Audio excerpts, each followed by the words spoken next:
Landlords, do you know the do's and don'ts as to what to do should your tenant fall into arrears?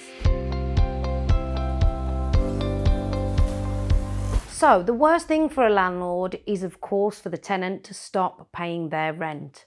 But what do you need to do should this occur? Firstly, let's look at what you can do and what you should be doing. Trying to make contact with the tenant to ascertain, is there a problem and what that problem is.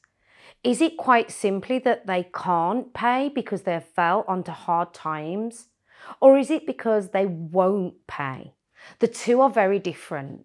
First things first, what I would always recommend that you do is speak to your tenants and see if there's a solution that works for both of you. From a procedural point of view, what process should you be following in terms of chasing for rent arrears? Should you be going round there and knocking on the door? Absolutely not. Should you be turning up at their place of work? Oh, no, please, no.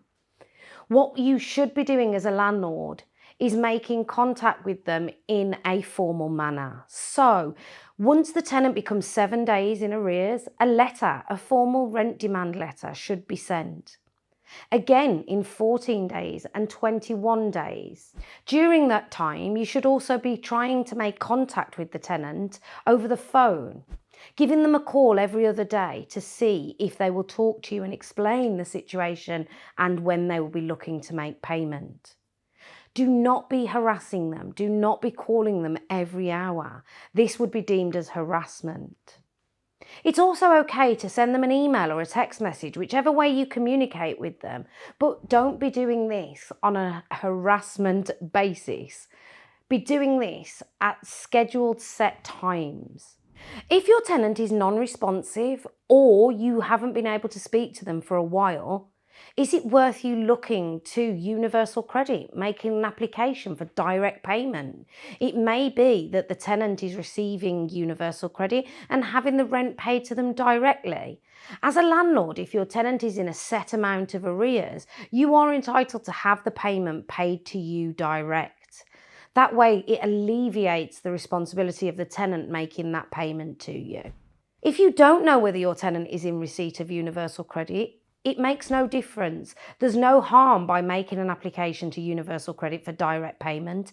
If they're not in receipt of Universal Credit, you quite simply will not be awarded the rent, so you lose nothing if you try. Most tenants want to pay their rent, particularly if they fall under the can't pay sector that we talked about at the beginning of these videos. What you tend to find with your won't pay are the people that have the ability to pay the rent arrears but just choose not to because they're taking advantage of a situation. In these cases, I recommend taking swift action using everything that you're allowed to do in terms of gaining possession of your property. Act quickly. Serve those rent demand letters 7 days, 14 days, 21 days, along with on the 28th day a notice of possession. And take court action as soon as you are legally able to. These tenants that can pay but won't pay are the people that we need to act quickest with. So what notice do you use? Section 8 notice. Section 8 notice is the notice used when a tenant is in 2 months of rent arrears or more. And it comes with a 14-day notice period in England. This is the quickest route to possession of your property should you have a tenant that is choosing not to pay. Section 21 is also an option, but comes with a much longer notice period of 2 months. Why wait 2 months when you can wait 14 days should Section 8 apply? Most rent arrears situations can be sorted out via communication. Speaking with your tenant to ascertain what the challenges are and negotiating a suitable payment plan moving forward is always the best way to reduce those arrears and ensure that they are not escalating. Communication is key. We all know sometimes when we particularly have the won't pay tenants that communication is not on the forefront of their mind, and this is where immediate action is recommended. To ensure that you're always up to date with current legislation, my advice is to check gov.uk for all notices as discussed within this video and for the latest guidance in legislation.